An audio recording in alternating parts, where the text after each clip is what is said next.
बिस्मिल्लाहिर्रहमानिर्रहीम। अस्सलाम वालेकुम स्टूडेंट्स, उम्मीद है आप सब खैरियत से होंगे। आज की इस वीडियो में हम क्वेश्चन नंबर 8 से 11 तक अच्छी तरह से सीखेंगे। ठीक, इसके अलावा बाकी वीडियोस का लिंक आपको डिस्क्रिप्शन में मिल जाएंगे, आप वहां क्लिक करके वो भी देख सकते हैं। अगर आप किसी स्पेसिफिक क्वेश्चन को देखना चाहते हैं तो उसके लिए भी आपको टाइम कोड मिल जाएंगे, आप डिस्क्रिप्शन में जाके उस स्पेसिफिक क्वेश्चन को भी देख सकते हैं। ठीक, तो सवाल है आपके पास 8 if z equal to x plus iota y, यानी उन्होंने कम्प्लेक्स नंबर दिया हुआ है एक्स प्लस आइटा वाई ये। अब इसके बाद आगे है वेयर रियल पार्ट जो है वो जीरो है, ये उन्होंने खुद कहा है। ठीक, तो ये जो है एक्स ये यहाँ आपने पुट कर देनी है जीरो, समझ गए। तो यहाँ से आप समझ सकते हैं एक्स की वैल्यू जीरो दिया हुआ है। एंड जेड का जो या एब्सोल्यूट कह सकते हैं या मॉड कह सकते हैं ना, तो जेड का जो मॉड है वो उन्होंने 2 दिया हुआ है। अगर यहाँ वाई दिया हुआ होता तो इसको यहाँ पुट करते, आपको डायरेक्ट जेड की जो कम्प्लेक्स नंबर है वो मिल जाते, लेकिन यहाँ वाई डायरेक्ट नहीं दिया हुआ है। तो उसके लिए जो हमें हिंट दिया हुआ है, जो हमें एक जरिया दिया हुआ है, समझ लीजिएगा। ठीक, तो उसके लिए उन्होंने जेड का मॉड दिया हुआ है 2। तो यहाँ से आप वाई की वैल्यू इजीली निकाल सकते हैं। ठीक, जब वाई की वैल्यू मिल जाएंगे यहाँ पुट करेंगे आपको जेड मिल जाएगा। तो आप देख सकते हैं जो हमने सीखा था कि जेड का जो मॉड होते हैं वो यकीनन किसके इक्वल होते हैं, एक्स का स्क्वायर प्लस वाई का स्क्वायर, इसके बाद इसका रूट करके हम जेड मॉड निकाल सकते थे। अब यहाँ पुट करेंगे तो आपको यकीनन वाई मिल जाएंगे, इसमें पुट करेंगे तो जेड मिल जाएंगे। तो पुट करते हैं जेड के यहाँ, इसके जगह पे 2 पुट करेंगे। इसके बाद एक्स का स्क्वायर के लिए यकीनी बात है जीरो उन्होंने दिया हुआ था तो जीरो का स्क्वायर, वाई हमने निकालना है तो वाई स्क्वायर ही लिखेंगे, इसका रूट कर देंगे। इसके बाद 2 यहाँ आप देख सकते हैं जीरो का स्क्वायर जीरो ही होंगे, यहाँ आपने प्लस लिखने की जरूरत नहीं है, वाई का स्क्वायर का रूट होंगे। ठीक, इसके बाद इस रूट को खत्म करने के लिए आपने taking square on both side कर देंगे तो ये रूट खत्म होंगे, जैसे कि आपके बुक में प्लस माइनस दोनों दिया हुआ है इसलिए। ठीक, नहीं तो एक ही आंसर होता है, इसको कैंसिल करते वाई की वैल्यू नहीं मिल जाते +2। तो इसके लिए आपने करना क्या है, यहाँ आपने याद रखना है taking square on both side कर देंगे तो 2 का स्क्वायर इक्वल टू वाई का स्क्वायर का ये रूट का होल स्क्वायर होंगे। ठीक, तो ये इसके साथ कैंसिल होंगे, आपके पास 4 इक्वल टू क्या आएंगे, वाई का स्क्वायर आएंगे। ठीक, अब आपने यहाँ दोबारा क्या करना था, taking again square root on both side कर देंगे, again taking square root on both side. तो इसके लिए यहाँ आएंगे 4, और आप जानते ही है एक प्लस में एक माइनस में आंसर आते हैं अगर आप इस तरह से टेकिंग रूट लेंगे तो। ठीक, तो अगर डिस्टेंस वगैरह हो तो यकीनी बात है प्लस ही रहेंगे, अगर इसके अलावा हो तो माइनस भी आएंगे, तो ये याद रखिएगा। तो वाई का स्क्वायर का रूट कर देंगे, ये कैंसिल होंगे, वाई आएंगे आपके पास, और 4 का रूट तो 2 होते हैं तो प्लस माइनस 2 आपके पास आंसर होंगे। अब यहाँ आप देख सकते हैं हमें जेड निकालना है तो जेड इक्वल टू एक्स जो कि उन्होंने जीरो दिया हुआ था तो जीरो प्लस, और इसके बाद ये वाई जो है आइटा इंटू प्लस माइनस 2 आप इसे लिख सकते हैं। तो इसके लिए जीरो और प्लस माइनस 2 आइटा करके आप यहाँ लिख सकते हैं, इसको बुक के आंसर के हिसाब से आप प्लस माइनस 2 आइटा आप इसे लिख सकते हैं। ठीक, तो ये आ गया आपके पास आंसर, जेड का कॉम्प्लेक्स जो नंबर है वो। अगला करते हैं क्वेश्चन नंबर 9। तो सवाल है आपके पास solve the following complex equation. तो यहाँ इक्वेशन मतलब बीच में इक्वल टू का साइन है तो ये इक्वेशन ही होंगे।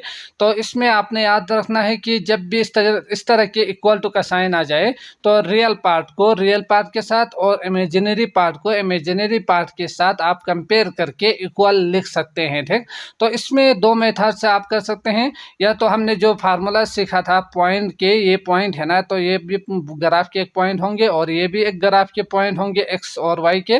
तो इसके अंदर जो पॉइंट का फार्मूला हमने सीखा था इसके हिसाब से मल्टीप्लाई करके आप फिर इसको आप कंपेयर करके रियल को रियल के इक्वल और इमेजिनरी को इमेजिनरी के इक्वल लिख के आप सॉल्व कर सकते हैं। ठीक, इसके अलावा अगर आप चाहो तो इसको आइटम में कन्वर्ट कीजिएगा, मल्टीप्लाई करेंगे और रियल को रियल के के साथ, इमेजिनरी को इमेजिनरी पार्ट के साथ कंपेयर करके आप इस एक्स और वाई की वैल्यू निकाल सकते हैं। ठीक, तो हमने ये फार्मूला सीखा है, तो इसी फार्मूला का यूज़ करके हम यहाँ इसको सॉल्व करने की कोशिश करते हैं। तो इसमें एक्स वाई ए बी और सी डी, जो कि हम जानते ही है कि ए बी सी डी अगर ये हो तो इसका जो फार्मूला बनेंगे वो बनेंगे ए सी माइनस बी डी, और इसके साथ साथ ए डी प्लस, जो कि हमने सीखा भी है, यकीनन आपको याद ही होंगे, बी डी सी होंगे, इक्वल टू जो कि यकीनन इसी का फार्मूला यूज़ करके इसको सॉल्व करेंगे और इसको इसी हिसाब से लिखेंगे। तो ए सी यानी ए सी 2 मल्टीप्लाई बाई एक्स होंगे, माइनस बी डी यानी बी और डी 3y होंगे। इसके बाद कॉमा आएंगे ए डी, ए और डी के साथ मल्टीप्लाई करेंगे तो 3x होंगे। इसके बाद बी और सी, तो बी और सी 2y होंगे प्लस 2y, समझ गए। ये आएंगे इक्वल टू -4 और 7, जो कि 2 पॉइंट ये बन जाते हैं यहाँ। अब आप जानते ही है ये रियल पार्ट है, ये रियल पार्ट है, तो इन दोनों को इक्वल लिख सकते हैं, और ये इमेजिनरी पार्ट है और ये इमेजिनरी पार्ट है, तो ये दोनों इक्वल लिख सकते हैं। ठीक, तो जब भी दो कम्प्लेक्स या दो पॉइंट इस तरह से इक्वल हो तो रियल के बराबर होंगे, अगर बीच में इक्वल टू हो तो। ठीक, और इमेजिनरी पार्ट के बराबर ही होंगे, समझ गए। तो इसके लिए हम क्या करेंगे, यहाँ आप लिख सकते हैं 2x माइनस 3y और इक्वल टू -4, और यहाँ आप लिख सकते हैं 3x plus 2y equal to 7, समझ गए। अब इसमें से x और y की वैल्यूज चाहिए, तो उसके लिए हमने क्लास 8 से हम सीख रहे हैं कि इसके लिए या तो आप एलिमिनेट करेंगे या तो इक्वेट कोफिशिएंट कर देंगे, जो भी इजी हो वो आप कीजिएगा। तो इसके लिए हम करेंगे क्या, इसको 2 से मल्टीप्लाई करेंगे, इसको 3 से मल्टीप्लाई करेंगे, तो यकीनन आपको y की वैल्यू मिल जाएंगे। जब इसी में पुट करेंगे तो आपको x की वैल्यू भी मिल जाएंगे। तो सबसे पहले हम क्या करते हैं, इसको 2 के साथ मल्टीप्लाई कर देते हैं, बल्कि 3 के साथ। तो 3 into 2x minus 3y equal to कितना आएंगे, 3 मल्टीप्लाई बाई -4 होंगे, समझ गए।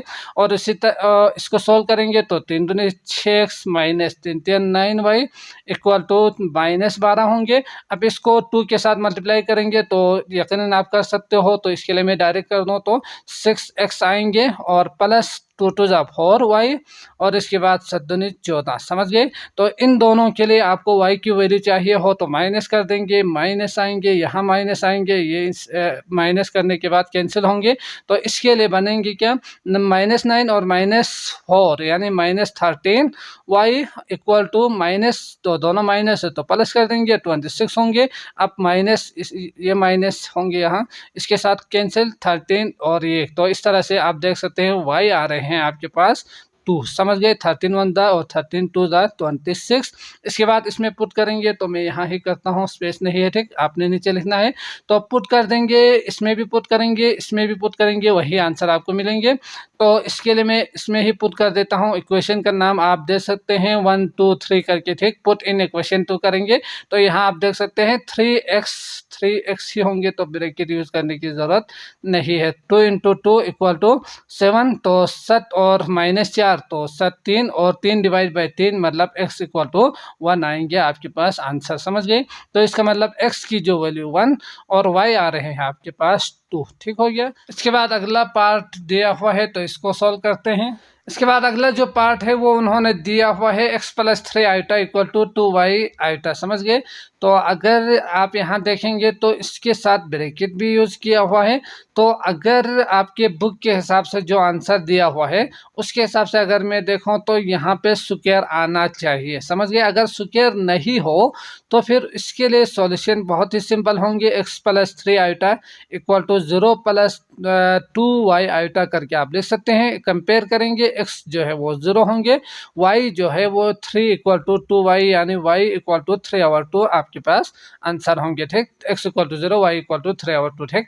लेकिन आपके बुक में जो आंसर है उसके हिसाब से यहाँ स्क्वायर होना चाहिए, जो कि शायद थोड़ा सा मिसप्रिंट हुए हैं। तो इसको सॉल्व करते हैं, देखते हैं क्या आते हैं। तो इसमें x + 3 आइटा दिया हुआ है, तो इसका आप जानते ही हैं कि फार्मूला यूज करेंगे। फार्मूला किस तरह से यूज होंगे, a + b का स्क्वायर, तो a का स्क्वायर प्लस b का स्क्वायर 3 आइटा का होल स्क्वायर, इसके बाद +2 इंटू a और 3 आइटा आयोटा होंगे, यहाँ आप लिखेंगे 2y आयोटा। समझ गए। इसको मज़ीद सिंपलीफाई आप कर सकते हैं, जल्दी से आप करेंगे तो प्लस 3 आयोटा का स्क्वायर -1 तो -9 आप इसे लिख सकते हैं। ठीक, इसके बाद plus 2x3 iota equal to 0 plus 2y iota आप लिखेंगे, क्योंकि हमें कंपेयर करना है रियल और इमेजिनरी पार्ट को।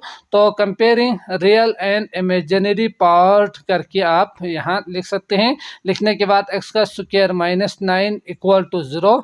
इसके बाद अगला जो है इमेजिनरी पार्ट क्या है, ये है और ये है, तो 3 दूनी 6 में लिख सकता हूँ x, और इसके बाद इक्वल टू 2y में लिख सकता हूँ। ठीक, तो इस इक्वेशन से आप x की वैल्यू निकाल सकते हैं, इसमें पुट करेंगे y भी आपको मिल जाएंगे। तो x का स्क्वायर के लिए आप लिख सकते हैं 9, और यहाँ x के लिए आप लिख सकते हैं 9 का रूट। समझ गए। तो प्लस माइनस हमने सीखा था कि रूट के साथ प्लस माइनस आएंगे, तो इसके लिए मैं लिख सकता हूँ 9 के लिए 3 का स्क्वायर, तो 3 आपके पास होंगे +-3। समझ गए। अब इसमें पुट कर देंगे दोनों को बारी बारी, तो इसके लिए मैं अगर दोनों को साथ पुट कर दूं तो +-3 आएंगे इक्वल टू 2y। अब यहाँ आप देख सकते हैं 18 आएंगे +- डिवाइडेड बाय 2 कर देंगे तो y, यहाँ 2 9 18 मतलब y की जो वैल्यू आ रहे हैं, एक +9 और दूसरा -9। समझ गए। तो ये अलग अलग आप इसे लिख सकते हैं, x equal to 3 y equal to 9 और x इक्वल टू -3 पे ये -9 आपके पास आंसर होंगे। समझ गए। इसके बाद अगला करते हैं। अगला सवाल आप देख सकते हैं, represent the following complex number on complex plane. तो आपने करना क्या है, एक कम्प्लेक्स प्लेन बनानी है, जो कि हम इंट्रो में सीख चुके हैं कि अगर एक्स एक्सिस ड्रा करेंगे, ये एक्स एक्सिस है ना, जो कि हम पिछले क्लासेस में सीख चुके हैं, और ये वाई एक्सिस, तो इसके लिए होंगे क्या, एक्स एक्सिस के ऊपर आपने रियल पार्ट को शो कर देनी है और वाई एक्सिस के ऊपर आपने इमेजिनरी पार्ट को आपने शो कर देनी है। ठीक, तो इसके बाद ग्राफ किस तरह से बनाएंगे, ये जो नंबर है इसको किस तरह से लिखेंगे, तो जो नंबर आपके पास दिया हुआ होगा उसके हिसाब से आप यहाँ लिख सकते हैं। यहाँ इन क्वेश्चन में अगर आप देखेंगे 6 तक, तो इसमें सबसे ज़्यादा जो मुझे नंबर नज़र आ रहे हैं वो है 7, तो मैं यहाँ 7 तक लिख सकता हूँ। और जो माइनस में भी -5 लिखा हुआ है ना, -6 भी है बल्कि, तो x -x जो है वो यकीनी बात है -6 है। तो इस तरह से आपने ग्राफ को, कम्प्लेक्स प्लेन को इस तरह से ड्रा कर देनी है, नंबर्स को लिखना है। ठीक, इसके बाद अगला जो काम आपने करना है वो रियल पार्ट के जो लाइन है वहाँ शो कर देनी है, और जो इमेजिनरी पार्ट है उसको आपने इमेजिनरी पार्ट के इस लाइन के ऊपर शो कर देने हैं। ठीक, तो पार्ट 1 आप देख सकते हैं 2 और -3, तो x एक्सिस के ऊपर ये 2 और y एक्सिस के ऊपर ये 3, तो 2 और 3 इन दोनों का कॉमन जो पॉइंट होंगे वो ये होंगे। तो ये जो पॉइंट है ये होंगे आपके पास एक्स एक्सिस के 2 और वाई एक्सिस के -3। समझ गए। तो ये आपने थोड़ा सा इसको हाईलाइट करके बना देने हैं। यकीनन आप जानते ही है कि अगर आपके पास ग्राफ पेपर हो तो यकीनन इससे बेहतर आप बना सकते हैं, अच्छी तरह से आप बना सकते हैं। ठीक, तो ग्राफ पेपर पे बनाने की कोशिश कीजिएगा। तो अगला है पार्ट 2, 3 और 4, तो एक्स एक्सिस के 3 और वाई एक्सिस के इमेजिनरी जो पार्ट है वो उन्होंने 4 दिया हुआ है, तो 3 ये है 4 ये है, तो इन दोनों का कॉमन जो पॉइंट होंगे वो ये होंगे। समझ गए। तो इसके लिए आपने यहाँ लिखना है 3 और 4 करके। इसके बाद अगला जो है -5 और 7, तो -5 एक्स एक्सिस के ऊपर -5 और वाई एक्सिस के ऊपर 7 उन्होंने दिया हुआ है, तो वाई ये है 7 ये है, तो इन दोनों का कॉमन पॉइंट लगभग यहाँ होना चाहिए। ठीक, तो ग्राफ पे बनाएंगे यकीनन एग्जैक्ट आपको पॉइंट मिल जाएंगे। तो ये होंगे -5 और 7 इस कम्प्लेक्स प्लेन के ऊपर। इसके बाद नेक्स्ट है -6 और -2, तो इसके ऊपर एक्स एक्सिस -6 और वाई एक्सिस -2, तो ये -6 ये -2 इन दोनों का कॉमन पॉइंट होंगे यहाँ। ठीक, तो इसको आप हाईलाइट करेंगे, -6 और -2 आप यहाँ लिखेंगे। इसके बाद 0 और 6, तो ये एक्स एक्सिस के ऊपर 0 और वाई एक्सिस के ऊपर जो 6 कहाँ है, तो यकीनी बात है 6 ये है, तो ये पॉइंट होंगे आपके पास 0 और 6 आपका वाई एक्स रियल पार्ट 0 और वाई इमेजिनरी पार्ट 6। समझ गए। इसके बाद एक्स एक्सिस -5, तो एक्स एक्सिस ये है, -5 ये है, 0 और ये, तो यकीनी बात है इसका ये जो पॉइंट होंगे 0 और -5 समझ गए, सॉरी -5 और 0 होना चाहिए, -5x और 0y के ऊपर, समझ गए। तो इसका ये कम्प्लेक्स प्लेन आपको बन के नजर आ रहे हैं, तो यही आपका आंसर होंगे। ठीक, अगला करते हैं क्वेश्चन नंबर 11। तो सवाल है आपके पास, find the length of vector represent the complex number. तो कम्प्लेक्स नंबर में जो यहाँ आपके पास दिया हुआ है z, जो कि आप इसे नाम दे सकते हैं z इक्वल टू -5 + 2 आइटा करके, समझ गए। तो ये जो कम्प्लेक्स नंबर है इसका जो वेक्टर बनेंगे, लेंथ ऑफ वेक्टर इसका कितना होंगे ये आपने बतानी है। तो यकीनी बात है, हमने अभी जो सीखा ग्राफ में, तो इसमें यहाँ कहीं पर भी एक पॉइंट लेंगे ना, तो यहाँ से इसके लिए अगर मैं एक एग्जांपल दे दूँ, तो कोई भी अगर एक चीज़ का इजाफा होने की वजह से दूसरा भी उसी रेशियो से अगर इजाफा होते जाएंगे, तो ये जो लेंथ बनेंगे, जो ये लाइन बनेंगे, इसे ही हम वेक्टर कहेंगे, है ना। तो अगर मैं यहाँ से इस एक्स एक्सिस के नंबर को ज़्यादा करते जाऊँ, तो ये जो वाई एक्सिस के जो नंबर है वो अगर इस तरह से ज़्यादा होते जाए ना, इसी तरह से आगे जाए,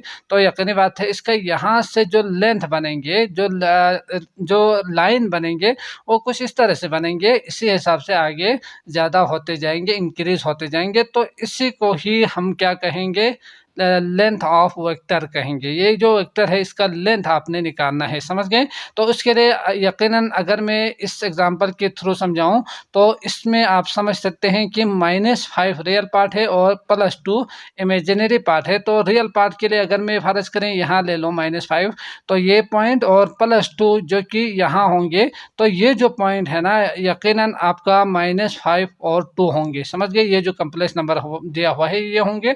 अब इसका आपने निकालना क्या है, यहाँ से यहाँ तक का लेंथ आपने निकालना है। ठीक, तो इसके लिए आप यहाँ समझ सकते हैं कि ये जो लेंथ है, ये बेस आप समझ सकते हैं, यहाँ से यहाँ जो एक लाइन बनेंगे ये होंगे आपका परपेंडिकुलर, तो ये जो बनेंगे वो 90 डिग्री का बन जाएगा।